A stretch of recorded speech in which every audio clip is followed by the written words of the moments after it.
زمارونو انسان چې حج لذي زمونږ د ملک او د پاکستان نه نو دی عموما تمتع حج کوي. تمتع حج دی ته وایي چې هم په یو سفر کې عمره وکړي او بیا ورسره حج هم وکړي. د هغې طریقه دی چې سړی ایرپورټ ته لاړ شي نو په ایرپورټ کې د خپل جامې ګنډلې لرکي او د ځان نه یو دوه سپین څادرونه تو کې هغې ته احرام وایي. بهتره دا ده چې سړی د کور نه ځي نو کور د دې خپل غسل وکړي، نوکونه دې کټ کړي، زیاتی ویښته دې لر کړي، او چې چا سره د کاروبار شوی دی او د ده سوچ دی چې د ده ماته سره وړېدلی نه هغې سره د خپل لین دین صفا کړي، که د چا په پیسې پورې دي قرضونه دې خلاص کړي، که معافي دې وغواړي. خپلو تربورانو رشته دارانو کې اکثر خلک یو بل سره زیاتې کمې بیشې کوي، هغې نه دې معافي وغواړي. او چې کله د کور نه وځي نو بهتره دا ده چې یو 2 رکعته نفل وکړي، او ښه دا ده چې دې کوټې ته ننوځي ځان پسې کونډو لګوي هېڅوک هم نه، او دې 2 رکعته نفل وکړي او دا نفلو نه پس دعا وکړي چې یا الله زه په یو لوی سفر ځمه او دا سفر خدای ستا د رضا دپاره کوم. ځکه دا شیطان سړي ته وسوسې اچوي چې حج به وکړي او چې راځي خلک به راته حاجي صاحب وایي، او چا چې مخکې حج کړي نو د هغه ته دا وسوسه اچوي چې مړه خلک به یې ډېره جونې وکړل، او چې راشم که خیري خلک به را تر غاړه وځي او سیرې به راته اچي او لوی دوم دام به او خیرات به او دا نیتونه او دا وسوسې انسان ته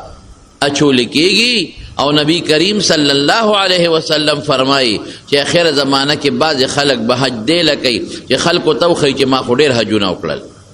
او زه ډېر نیک سړی یم، او څوک به حج دې دپاره کوي چې زه لاړ شم او چکر ولګوم او سیل وکړم او دغه ځای صفتونه بیا کوم خلکو ته.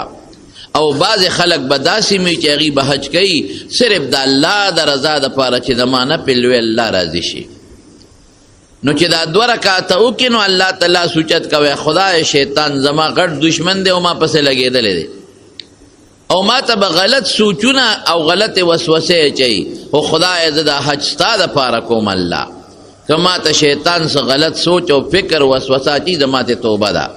روانېږم خدایا کور بال بچ پرېږدم د دې به ته حفاظت کې او زما به په دې سفر کې خدای حفاظت کې، او رب العالمین که غلط نیتونه او غلط سوچونه راځي د هغې زه معافي غواړم. بیا به د کور د بندیانو نه اجازت والی او د کور نه به وځي. نو عموما هم داسې لیدلی دي چې دا خلک جاړي،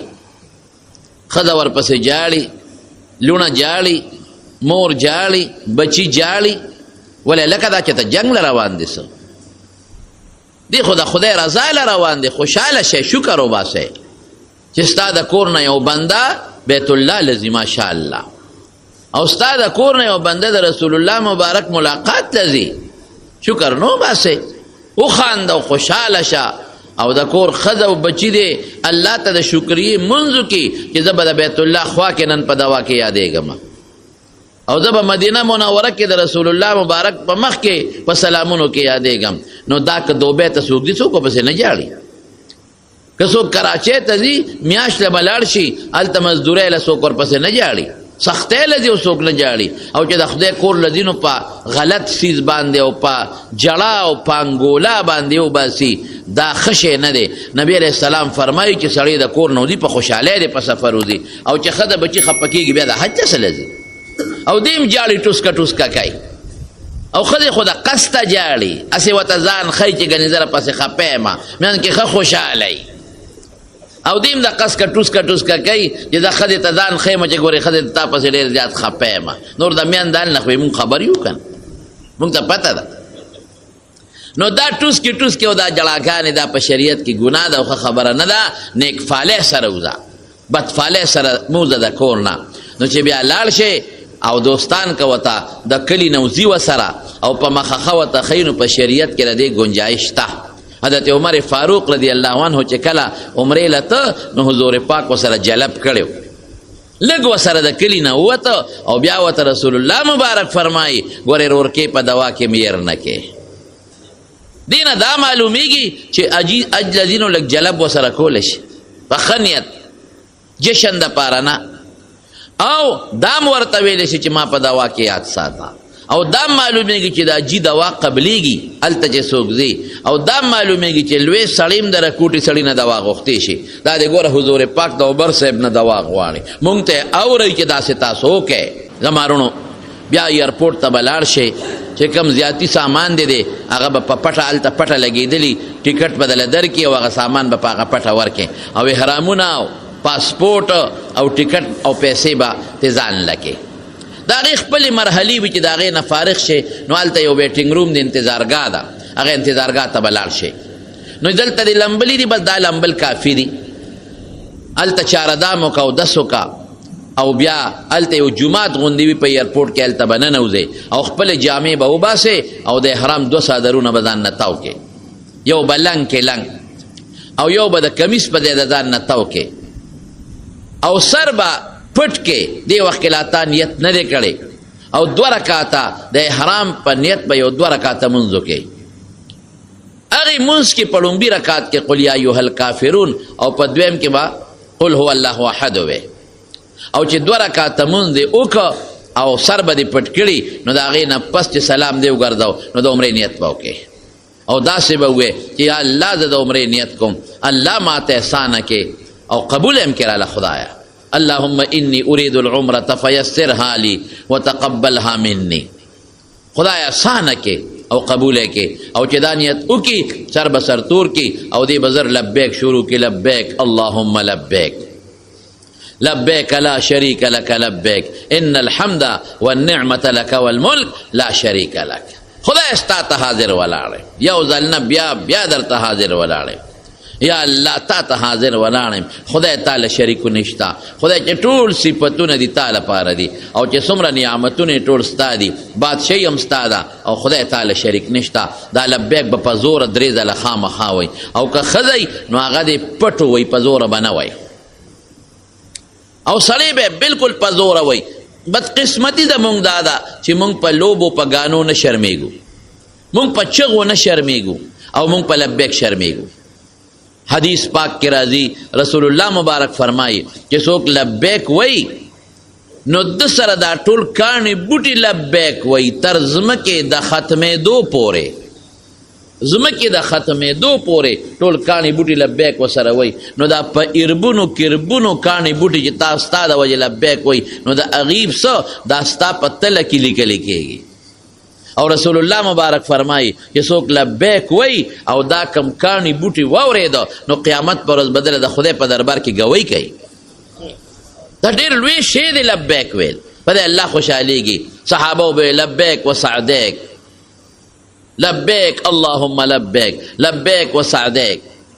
دا وی سره زیاتی وی لبیک بعمرتن دا به هم وی دا یو نیت دی یو ګونه یا چې د حج به لبیک بحجتن بهر کیف سنور الفاظ هم پکې شته خو هغه تاسو یادول هم نشئ مناسب نه چې درته ویم. یعنې بعضې صحابو په لبیک کې نور الفاظ هم ویلي او رسول الله مبارک هم څه بعضې الفاظ پکې ثابت دي نو لبیک وایه. بس اوس که چا سره مخامخ کېږې نو هم لبیک وایه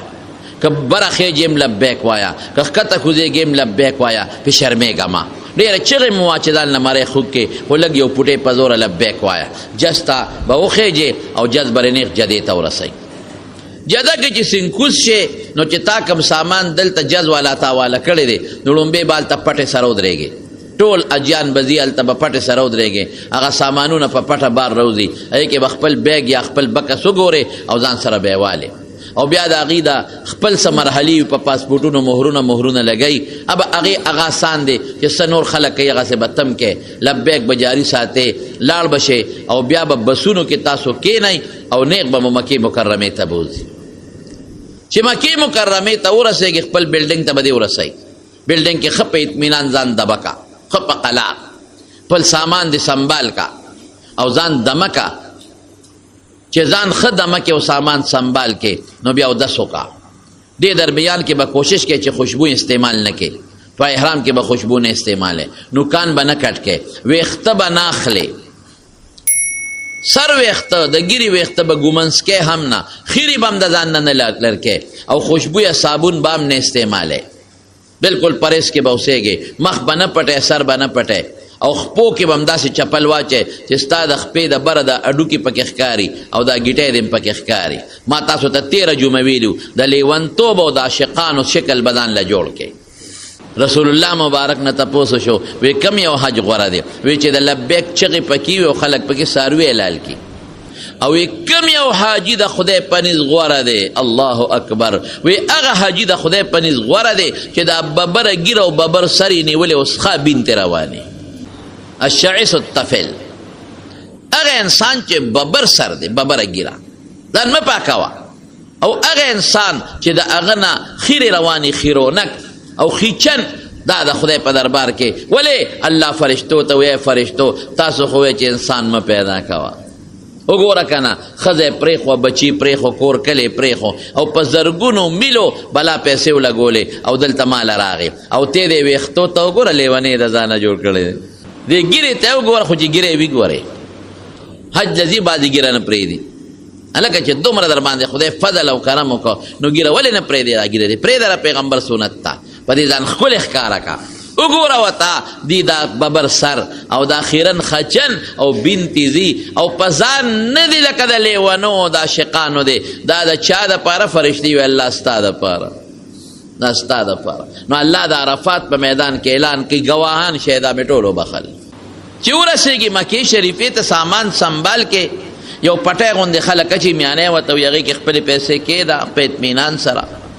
پاسپورټ خو به د معلم والی په جده کې د هغې نه خو خلاص شوې، ټکټ به ځان سره خپل سنبال کې، د معلم ګاډې به دې رسوي خپل بلډینګ ته، دغې نه بېغمه اوسېږه چې ښه په قلار شي نو بیا به بیت الله له روان شي. جومات چې کوم د مکې مکرمې حرم په دې لاره پکې نورې دواګانې شته، خو به تاسو ته یادې نه شي. علما لیکي چې کم وخت کې د حرم حدودات راځي، د جدې نه روان شي او د حرم په حد ورننوځي، د حرم حدودات، نو هلته یو دوا ده، یا الله زما غوښې، د پښتو کې ځکه وایم چې تاسو ته یاد شي، خدای زما غوښې، زما ډوکي، زما سرمن، زما وجود، زما بچي خدای د دوزخ په اور حرام کې. او چې کله د مکې آبادي ووینې نو بیا به یا خدایا په دې مکه کې ماله ښکلی ژوند راکا، ماله پکې خوشحاله ژوند راکا، ماله پکې رزق حلال راکا، او ما پکې خدایا د بیمارو نه پاک وساته، عبادت مې پکې قبول کا. ګوره دا د پښتو دواګانې سړي ته یادېږي. او چې کله په حرم شریف وردن نشي ورننوځې نو سترګې ښکته کا، په دروازه چې ورځې رو رو ځه او سترګې ښکته کا، خپلې چپلې ښه دا ده چې سړي سه یو رکوټې ګوتې وي په هغې کې سپلی واچوي. مخکې حرم کې د سپلو د ایښودو ځای نه به و، نو هغې کې به خلکو سپلی کېښودې محفوظ به پرتې وي. اوس چونکې حرم کې کار کېږي نو هغه ځای نه ګډ وډ دي، نو سپلی چې د کېښودې نو بیا دا جارو کښې جار چې راځي سپلی به دې نه په دې ځان پوه کا چې کوم ځای دې هم سپلی پرېښودې، بس په دې پوه شه چې زه راځم دا سپلی به نه. نو د ټوکړې یو وړه غوندې ګوتې وي، په ګوتۍ کې سپلی واچوه، ځان له خپل کور جوړه کا، هغې ته یو غاړکۍ غوندې واچوه، غاړې ته واچوه، بس اړو غم نه به خلاص. نو چې څنګه رو رو سترګې ښکته کا ښکته کا چې داسې ځې نو بیت الله ته ورنږدې شي، نو یو سایډ شي او سترګې اوچتې کا، نو چې لومبې نظر دې په بیت الله ور پرېوت نو الله دعا قبلوي. نو چې نظر دې پرېوت نو الله اکبر الله اکبر الله اکبر ولله الحمد، او بیا به لاس اوچت کې د خدای حمد به ووې، د رسول الله مبارک درود شریف به ووې، او ښه په شوق وجاړه او د خدای نه دعاګانې غواړه. بعضې خلک وایي چې سترګې دې نه راپولې، دا په شریعت کې نشته. سترګې به څوک ټینګوي؟ هر څونه که په وخت دعا کې، که نیمه ګنټه کې، که 20 منټه کې، خو یا خدایا دې لاول بیت الله ته هم دوا وکړه، ویا خدای دې بیت الله له نورم عزت ورکې، خدای دې له نورم شرافت ورکې، دې له نورم احترام ورکې، او بیا ویا خدایا را دې وستم الله ما ولا بیا راوله. ما تاسو ته 13 جمعه ویلو چې بیت الله ته تلل بې د خدای د فضل نه کېږي، دا د خدای فضل دی. الله په خپل فضل دی راوستم، او خدای ګورې دا مې لومبې ځل مکه، خدای بیا مې راوله. وجاړه خدای ته یا الله چې زه به په 400 او پېښور او تورنګزو کې به مې لمونځ کوم، مخ مې د کعبې شریف په لور کو، دا هغه کعبه ده، دا مخامخ ستا غا کور دی ان اول بیت وضع للناس للذی ببکا مبارکا وهدى للعالمین دا غړم به کور دی چې قرآن کې الله وی برکتی دی او د هدایت لوی سرچشمه او ذریعہ ده فيه آیات بینات مقام ابراهیم د خدای د هدایت او د خدای د کرم او د فضل نخې دی پکې او مقام ابراهیم دی پکې ومن دخله کان آمنا څوک چې ور داخل شو محفوظ شو په امن شو خدای تا ویلی دی نو مالا بدل ته امن راکې د ګناه نه هم راکې د شیطان نه هم راکې او د مخلوق خدا نه هم راکې نو چې دوا دې وکړه نو که د مانځه ټیم وکې نه خپل مونځ به وکې او که د طواف وخت و مونځ ته لا ټیم و نو بیا ښه مزېدار ورشه او چې څنګه حجر اسود ته ور مخامخ شي نو بیا به دا ښې اوږه ښکاره کې تا د عمرې نیت کړی دی د عمره دوه څیزونه دي یو طواف او یو سعی د صفا او د مروه نو دا ښې اوږه به ښکاره کې او دا لنګ به دې والي او دا صادر به په دې ګسه اوږه ور واچی دې ته استبا وایي په عربی کې دا به د طواف په 2 واړو چکرو کې دا چل کې دا هله چې حجر اسود ته یو قدم ځای پاتې شي نو چې کله بیا ته حجر اسود ته مخامخ شي نو نیت به وکې یعنی یو قدم مخکې به نیت وکې او کله کې وې په خولې نه به پروا نشته او که په خولې وې نو دا به وایي چې الله د عمرې چې ما کوم نیت کړی د هغې د طواف د 2 چکرو نیت کوم ته راته آسان کې او قبول یې کې نو د غوږونو برابر به لاسونه حجر اسود ته مخامخ کړي ته استقبال وایي نو بیا به یې لږ راښکته کې د سینې برابر به یې کې لږ به یې راښکته کې د سینې برابر ځکه حجر اسود دا د انسان د سینې برابر د ځمکې نه اوچت دی نو بیا به بسم الله الله اکبر ولله الحمد والصلاة على رسول الله صلی الله علیه وسلم دا حجر اسود ته مخامخ نو لکه به داسې راولي لکه چې ما په حجر اسود دا لاسونه کېښودل او بیا به یې ښکل کې نو په ښي طرف به روان شي نو په لوبو 3 چکرو کې به پهلواني کې مټې به وې منډې به نه وې قدمونه به جوخ جوخ کېږدي او دا خپل اولی به وې او مټې به وې لکه څوک چې چاته خپل طاقت ښیي په داسې انداز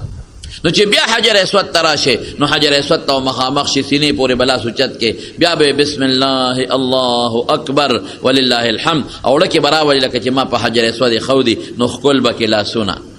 نو په لومبو 3 چکرو کې به پهلواني کې او پر وستنو 4 چکرو کې پهلواني نشته او که لومبو 3 چکرو کې درنه پهلواني یېره شوه نو خیر در وستنو کې به قضا نه کې دا سنت ته پروا نشته که یې راشي خو کوشش به کوې چې وکې نو چې 2 چکره پوره کړې نو په 2م چکر به بیا دغه استلام د حجر اسود وکې نو بیا به لږ ورمخکې شي مقام ابراهیم نه شاته به 2 رکعاته واجب الطواف وکې او که هلته رشو زیاده ته نه میلاوېده نو بل ځای هم کولی شي 2 رکعاته د واجباتو د طواف د 2 رکعاتو نیت کوم لکې راوله بس 2 هم کافي ده نو هغې کې په لومبي کې قل یا ایها الکافرون او په دویم کې سوره اخلاص یا نور سورتونه هم ویلی شي دا به ووایې نو دا ستا طواف پوره شو نو بیا به لاړ شي زمزم به وسکې زمزم رسول الله مبارک فرمایي دومره وسکه چې دا پختی پې راوپړسئ خو هلته کوشش کوه یخ زمزم مسکه 2 قسمه کولري پکې یو یخې اوبه وي او یو تازه اوبي نو سړی ګرمي نو اکثر یخې اوبه وڅکي نو زکام ورته ولګي نو د هغه ځای هغه زکام بیا ګورې زر نه ښه کېږي نو لږ احتیاط وکړه یخې مسکه تازه او که یخ څکې نو لږ ځان دمه که چې هغه ګتاو دې ختم شي خیر دی فوري سعی څه لازمه نه ده لږ ځان دمه که ښه په قلار نو بیا به صفا مروه ته لاړ شي نو چې بیا هم صفا لځې نو بیا به حجر اسود ته مخامخ شي نو د حجر اسود هغه استلام به یو ځل بیا وکړي نو چې کله صفا ته وخیږي نو بیا به نیت د سعی وکړي چې الله د عمرې چې کومه سعی ده د هغې زه نیت کوم او که دا آیت ته ویلی شو نو ډېره ښه ده رسول الله صلی الله علیه وسلم چې کله صفا ته وخت نو دی فرمایل نبدأو یا ابدأو که جمعی نبدأو بایا که ځان لی ابدأو بما بدأ الله به که پښتو کې وی قرآن شریف کې چې الله څنګه شروع کړی د هغې نه شروع کوم او که دا آیت وی ښه ده اعوذ بالله من الشیطان الرجیم بسم الله الرحمن الرحیم ان الصفا والمروة من شعائر الله فمن حج البيت او اعتمر فلا جناح عليه ان يطوف بهما ومن تطوع خيرا فان الله شاکر علیم نو بیا لاس پورته کې دوا به وکې خلک خو هلته نه پوهېږي هلته په صفا ودرېږي او استلام کوي استلام نشته هلته دا د دعا د قبلېدو ځای د دوا به وکې نو بیا به مروه ته روان شي نو شنه راډونه دي د هغې منځ کې به منډه وی لږه غوندې منډه ښځه به نه وي او سړی به وی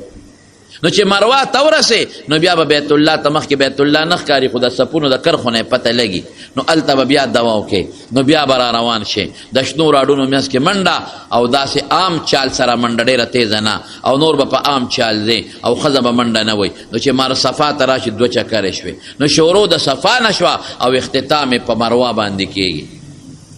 او صفا باندې دعا ده او په مروه باندې دعا ده او د شنو راډونو منځ کې دې کې دعا قبلېږي او باقي د صفا مروه په منځ کې ښه ذکر دا دی چې سړی وي لا اله الا الله وحده لا شریک له له الملک وله الحمد وهو على كل شيء قدیر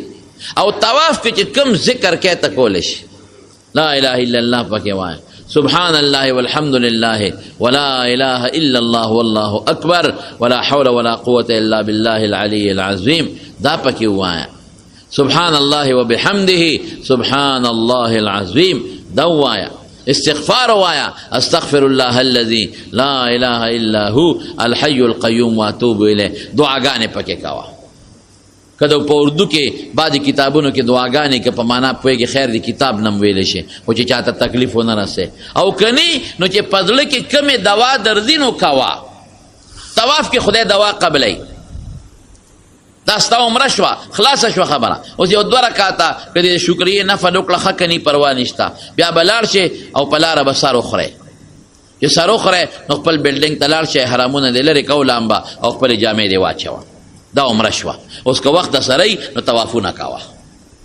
اوس طواف آسان دی په خپلو ګنډلو جامو کې هم کولی شي دقه دی حجر اسود سره نیت کول و چکرې هر چکر کې حجر اسود چې دی نو هغې ته استلام کول او د هغې نه پس 2 رکاته واجب کول بس دغه طواف دی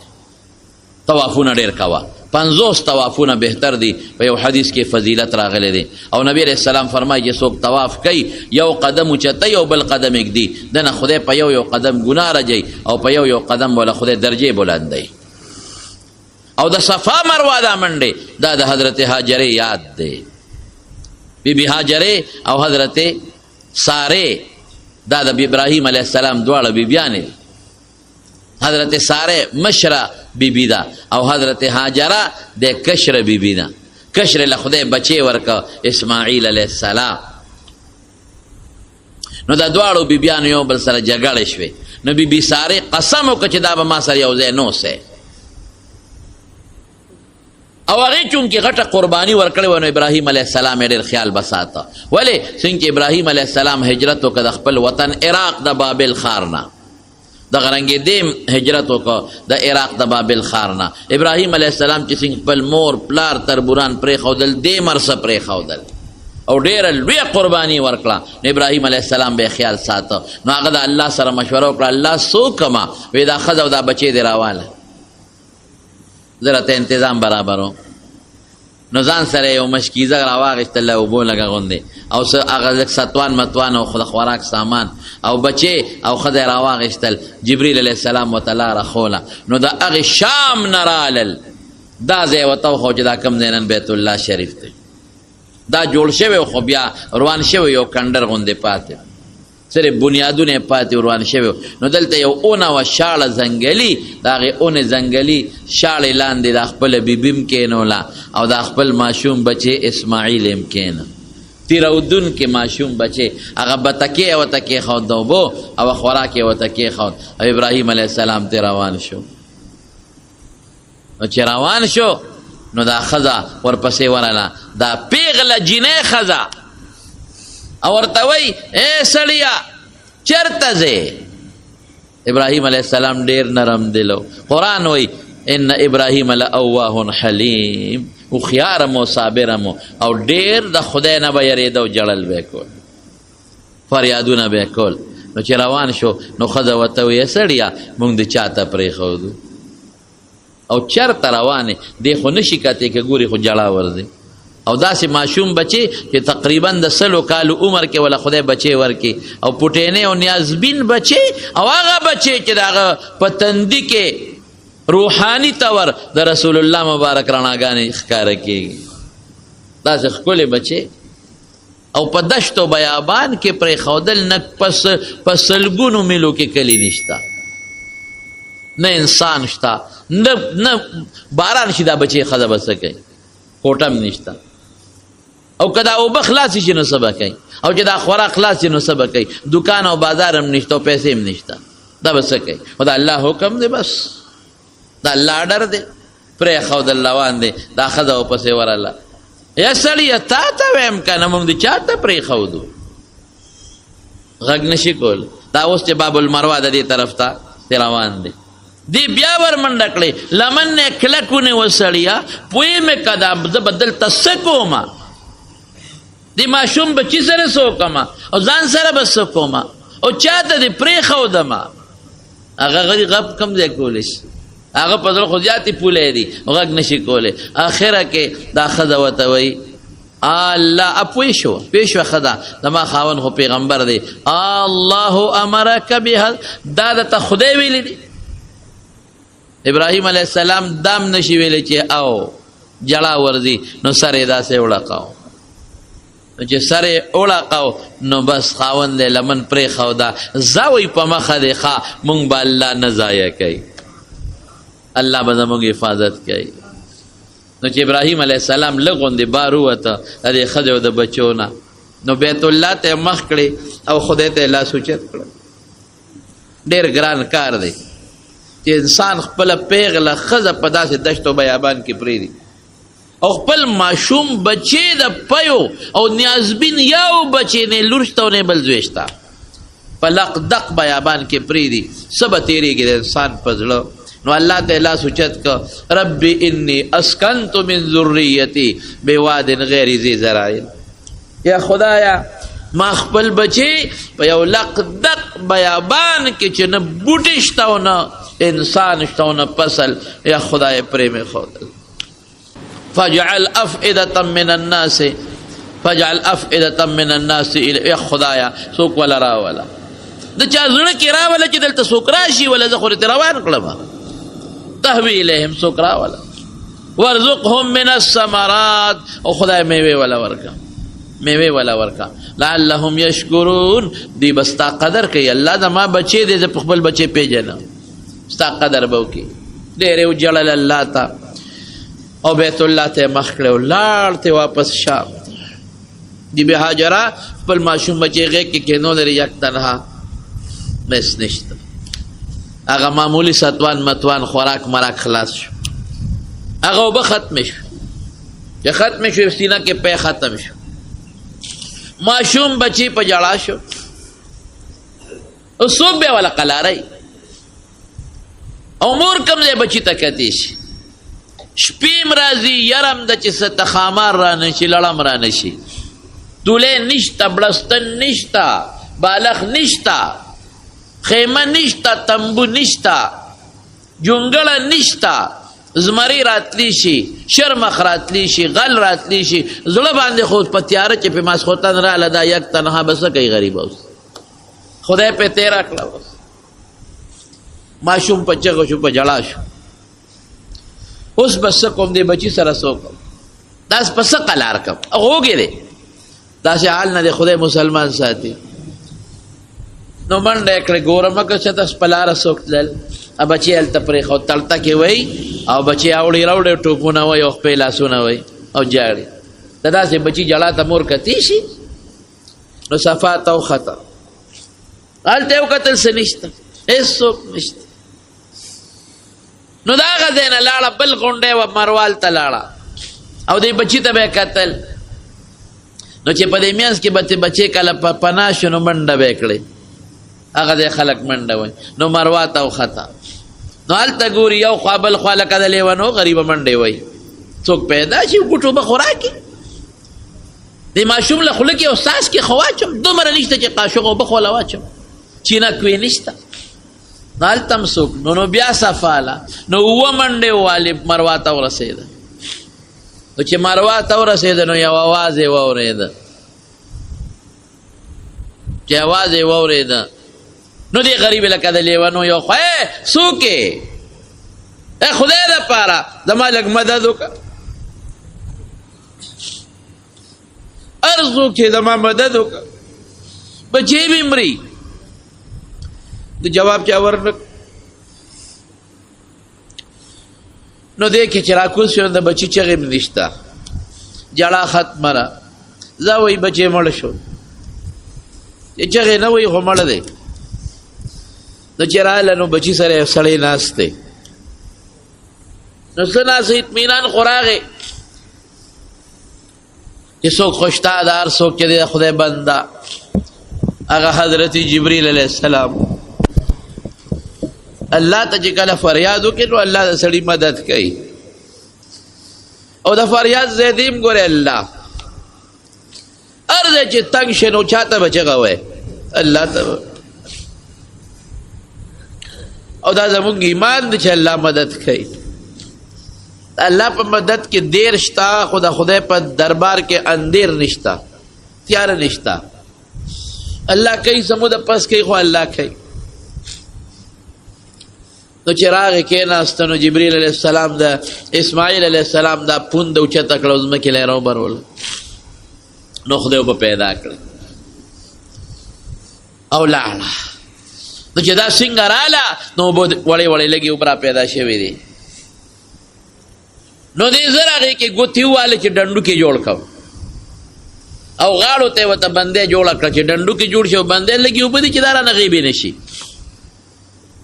زم زم زم زم زم مانا بند شه بند شه بند شه، خورې نه شي، بند شه. او جبریل علیه السلام چې څنګه اوبه راووتې نو هغه په خپل مبارک لاس په موټي کې اوبه راواغېستې، اسماعیل علیه السلام له خولې کې واچول، هغه وچوپلې. نو د زمزم د اوبو دا برکت دی چې تندم ختموي، لوږه په ختموي. هغه هغې سره قلال شو، دې زر اوبه په لپو راغېښتلې او هغه مشکیدې ځان له ډکوله چې دا رانه ختمې نه شي. رسول الله مبارک فرمایي وی الله د اسماعیل علیه السلام په مور رحم وکړي، وی که دا بندې ورته نه وی چولې او دی بنده کړې نه وه دا چینه، نو دی به د دنیا د ګوټه پورې خلک سیراب کړی، او مغسې وشوه د دنیا د ګوټه پورې خلک یې سیراب کړل. څومره خلک یې هلته سکي او څومره خلک یې ځان سره راوړي او دلته مسلمانان سکي. او رسول الله مبارک فرمایي الزمزم لما شرب له، چې کم مقصد لري زمزم اوس کله خدای به د هغه مقصد پوره کوي. د شفا په نیت یې څښه، د علم په نیت یې څښه چې خدای علم راکړي، د عزت په نیت یې څښه چې خدای عزت راکړي، د عمر په نیت یې څښه چې خدای عمر راکړي. خو چې په کم نیت یې څښي نو عقب ادا د رسول الله مبارک خبره د خدای بدل هغه څه کوي. نو دا د ابراهیم علیه السلام د بیبي هاجرې یاد دی چې بس هغه دا خدای ته خوښه شوه، منډې خوښې شوې د الله. نو تر قیامته پورې په مخلوق خدا هغه منډې لازمې کړې، او چې چا دا منډه ونه واله نو حج به نقصاني به، دا طوافونه به کوي او د عمره به کوي. او په 9 تاریخ د ذوالحجې د لوی اختر د میاشتې په 9 تاریخ په 8 تاریخ نن سبا حاجیان د معلمان په 9 ماسخوتن بوزي، رش ډېرې نو به زرې رسئ نه، پکار دا دی چې سړی په 8 لاړ شي. نو څنګه چې ځې نو بیا به د حج نیت وکړې، ښه دا ده چې سړی لاړ شي بیت الله یو نفلي طواف وکړي، او که داسې نه نو خیر دی په خپل بلډینګ کې هم کولی شي یو 2 رکعاته نفل وکړه، همقسې جامې به خپلې ګنډلې لرې کې، یو به د پرتوک په ځای لنګ ووې او یو به د کمیس په ځای یو څادر د ځان نه تاو کې، همقسې به 2 رکعاته د احرام سنت چې ورته وي به وکړې، په لومبي رکعت کې قل یا ایها الکافرون او په دویم کې سورت اخلاص. او چې څنګه 2 رکعاته دې وکړل سر به دې پکې پټ کړي نو بیا به سر ښکاره کې نو د حج نیت به وکړې. اللهم انی اريد الحج، خدای د حج نیت کوم، د حج اراده کوم، فیسره لی وتقبله مني، الله ما ته احسان کې او قبول کې. عربی کې نشي ویل، پښتو کې ویل شي یا الله د حج نیت کوم تیرا ته آسان کې او ته قبول کې، او اقص لبیک بشورو کې لبیک اللهم لبیک لبیک لا شریک لك لبیک ان الحمد والنعمة لك والملک لا شریک لك. بس استاد حج نه تو تړه، اوس به بیا سوچ کې چې ویښته د نو نزي، خوشبوئی به نه استعماله، نوکان به نه کټ کې، سر به نه پټه، مخ به نه پټه، او سپلی کیړی به داسې واچې چې دا 2 ګیټې او د پنجې د اوپراډو کې دې پې ښکاري او که څادر دې په دانه چې او د شپې سملاستې دی نو په څادر کې خپې پټولی شي سر په څادر کې هم نشي پټولی او په څادر کې خپې پټولی شي نو د ماسپښین نو د مانځه نه مخکې به مینا ته ځان ورسئ معلم به دې په خپلو ګاډو کې بوځي دا د هغوی ذمهداري ده نو چې ورسې نو 5 منځونه په مینا کې دا سنت دي د 8 تاریخ د ماسپښین منځ به وکې د مازدیګر به وکې پکې په مینا کې د ماښام به وکې د ماسخوتن به وکې او د عرفې د ورځې د سهار منځ به وکې او چې د عرفې د سهار منځ دې وکړه نو ګاډي به ولاړې نو عرفات ته به روان شي دا دنیا دا ټول سپینه جامه ده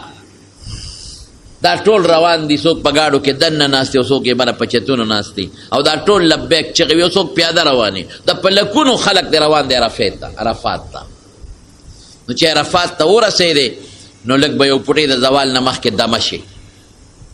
دا دمه که خیر دی وخت پکې شته که دې غسل کولی شو نو مستحب دی که دې نم شو کولی پروا نشته صابون به نه مږې ځان به ډېر نه مږې نو د ماسپښین د مانځه نه پس بیا به د عرفات وقوف شروع شي د عرفې پر ورځ هلته به موبایل بند کړي دا موبایل لویه فتنه ده ټوله ورځ یو ملګري یو ته په موبایل ټیلیفون کوي بل ته په موبایل ټیلیفون کوي د کار وځي نو د ماسپښین نه تر د ماښامه پورې چې په خپلو خیمو کې مونځ کې د ماسپښین مونځ به په خپل ټیم کې وکړي او د مازدیګر مونځ به په خپل ټیم کې وکړي که مسافر 2 رکعاته به وکړي او که مقیم نو پوره به کې او که مسافر او امام دی مقیم و نو هغه سره به پوره مونځ وکړي نو دې کې به څه کې جړا به کې خدای ته ذکر کوه جړا کوه دعا کوه لږ پکې نور ته مدرېږه د خیمې نه وځه او نور ته ودرېږه او خدای ته وجاړه ډېر چې څومره جړاګانې کولی شي نو وکړه څومره چې خدای ته جړاګانې کولی شي نو الله ته وجاړه ښه ډېره جړه خدای ته وکړه الله دې وخت کې دا هغه د بخنې میدان شو الله فرشتو ته یې وګورئ دا لکونه خلک د کم لرې لرې علاقو لارو نه راغلي دي او مال راغلی الله سره راغلی دی خدای تعالی راغلی څه غواړي تا غواړي ستا رضا او جنت څه نه امن غواړي د دوزخ نه ګواهان شي ټول مې وبخل فرشته وته الله فلان کې خو دې مقصد لراغلی دی فلان کې خو دې مقصد لراغلی دی فلان کې خو ډېر ګناهګار دی فلان کې خو ډېر ګناهګار وې دا مې پکې وبخل یو څو نه بخي یو چې همیشه شرابي وي توبه نو باسي شراب اسکی توبه وي صدام بخي یو چې بغض او حسد مسلمان سره ساتي مسلمان سره بغض او حسد نه ساتي کینهګر مشرک چې شرک کوي دا بخنه نشته دی به تر ماښامه پورې په دې جړاګانو کې سرې لږ وخت چې سړی د غرمې ډوډۍ کمه وخوري که نه خوب نه ورځي او لږ ټیم ته خلک یې تېروي که نه نو ماښام چې نور پرېوځي نو بسونو کې خلک کښېني او څوک پیاده راځي نو مزدلفې ته به راشي د ماښام مونځ به نه کړي مزدلفې ته چې هر ټیم راورسېدی نو اول به د ماښام 3 رکعاته وکړي بیا به ورپسې د ماسخوتنو کې که مقیم یې 4 به وکړي او که مسافر یې 2 بیا د ماښام 2 رکعاته بیا د ماسخوتن 2 رکعاته سنت او ویتر او بیا به د شپې خوب وکړي او وختي به پاسې تهجد به وکړي نو بیا به وقوف د مزدلفې وکړي د مزدلفې وقوف څه شی دی خدای ته جړاګانې او ذکر و اذکار نو د انور خطو نه مخکې به را روان شي د مزدلفې نه به ځان سره کاڼي راوالې او کتاب کې خو یا راځي خو یو 50 کافي دي بس دا به راوالې داسې کاڼې چې د چاڼۍ د دانې یا د لوبیا د دانې برابري هلته په دې ځمکه چې د لږه وګروله کاڼې پکې پیدا کېږي نو نیغ به لاړ شي غټ شیطان ورته دا خلک وایي لومبی اصل کې دا شیطان نه دی لومبی جمرې اولا راځي ورکوټه شیطان بیا دویم راځي میندنې بیا غټ نو غټ شیطان له بلاړ شي دا به د اختر وځي نو په وو کاڼو به ولي یو کاڼی به ولي بسم الله الله اکبر رغما للشیطان وردا للرحمن خدای ستا د خوشحالۍ او د شیطان د خفه کولو دپاره ووه به ولي نو بیا به نیغ راشي مکې مکرمې ته نو ستا تمتع حج دی نو بیا به ذبحه وکړې دا هغه قرباني نه چې دا مونږ یې دلته کوو نحر ورته وایي ذبحه ورته وایي دم شکر ورته وایي الاله ورته وایي هغه نه چې دلته یې کوو که سړی هلته مسافر و نو هغه پې شته او دا پې نشته بیا او که یو سړی هلته مقیم و نو بیا پې هغه هم شته او دا دلته قرباني هم پې شته نو بیا چې دی هغه ذبح وکړي نو د هغې نه پس به بیا سر خری. دا اول شیطان ایشتل، بیا څاروي ذبح کول او بیا سر خری. نو چې سر یې وخوري جامې به واغوندي، جامې به واچئ. که چا سره بیبي یو بل ته به نه نږدې کېږي نو بیا به راشي طواف زیارت به وکړي. په دې خپلو ګنډلو جامو کې هم کولی شي. په لومبو درو چکرو کې به مټې ووایي او اووه چکرې به ووایي او بیا به صفا مروه ورسره وکړي. نو بس دا د لومبۍ ورځې حج خلاص شو. بیا به لاړ شي شپې له مینا ته. نو په سبا له په د خپلو ګنډلو جامو کې به درې شیطانان ولي. لاول لومبې په اوو کاڼو نو لږ به غاړې ته شي د خدای نه به دعا وغواړي. بیا درمیانه نو لږ به غاړې ته شي دعا به وغواړي، قبلې ته به مخکې. او په اخري شیطان کې دعا نشته. نو سبا له اختر په درېیمه ورځ به بیا درې وړه شیطانان ولي.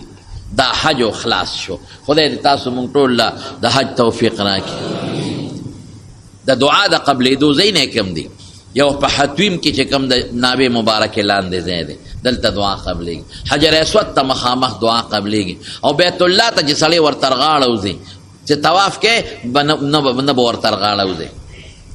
ګور کتل هم مکروه دی، بې د طواف نه ورته غاړه وځه او دا مخ ور پورې مګه دعا قبلېږي. او ډېر د قبلېدو ځای هغه د مارونو د حجر اسود او د دروازې مبارکې میندې ملتزم وته وایي. د دروازې درشل سره او یا د دروازې او د حجر اسود منځ کې دغه دی دعا قبلېږي. د زمزم کوی سره دعا قبلېږي، په صفا قبلېږي، په مروه قبلېږي. شنو راډونو منځ کې منډې وی دغه دی قبلېږي. او د زمزم اوبه چسکې دغې وخت کې خدای پاک دعا قبلوي. نو دعاګانې پکې کوه، ذکرونه پکې کوه. کوشش کو چې بیت الله کې مونځ نه پاتې نه شي، یو پله کې ثواب دی. او تلاوت کوه او بیت الله ته هسې چې ګورې پکې ثواب دی. جنگ جګړې بالته نه کې، پردو ښځو ته به نه ګورې، د دې نه منه راغلی ده. او خرابې خبرې به هم نه کې او ګزاره به خپله کې. نو چې داسې ښکلی حج دې وکړه نو رسول الله مبارک فرمایي چې واپس راشي داسې به راشي لکه د مور نه پاک چې سړی پیدا راغلی. دا حج شو. او د ښځې له سړي په حج کې څه فرق نشته. د ښځې احرام نشته. د ښځې دا دی چې مخ به یې ښکاروي، خو داسې نه چې مخ خلکو ته ښایي. یو ټوپی وي خرڅېږي، چت والا ټوپی، په هغې د پاسه روبند ځان لو ګنډي، نو مخ سره یې ټوکله لګي هم نه او پرده هم راشي. نور د ښځې بل څه پکې خاص خبره نشته. شیطانان چې څنګه سړي ولي نو ښځه به یې ولي. البته که یو ښځه ناجوړه ده نه شیتلی، یا یو سړی د زړه مریض دی نه شیتلی، یا ګوټ شل دی، یا د کونډو بیمار دی، نو دې بل اختیار ورکړي چې ما له شیطانان وله. ډېر خلک په ښځو خفه کېږي، وایي زه به د له شیطان ولم، مزه ګورې مړه به شي. نو چې دونه پې مینې نو ولې دې بوتله خفه کېږي پې. خو چې څنګه تولي ابه مولي ځوانه پیغله جینۍ به ځي او په پیغله ښځه به ځي او شیطان به ولي. او بیا چې د حج نه فارغ شي مدینې منورې ته به لاړ شي نو هلته کوشش کوو چې درود شریف ډېر وی او په رسول الله مبارک سلام ډېر کې. در ورځې دوه درې ځله ورځه او سلام. خوا کې حضرت ابوبکر صدیق رضی الله عنه حضرت عمر دی په هغې به سلام وی. او بقي مقبرې ته لاړ شه، مسجد قبا ته لاړ شه، 2 رکعته نفل د عمرې برابر ثواب لري. او حضرت حمزه رضی الله عنه قبر دی په احد کې، نور صحابه دي هلته لاړ شه. نور زیارتونه هم پکې شته.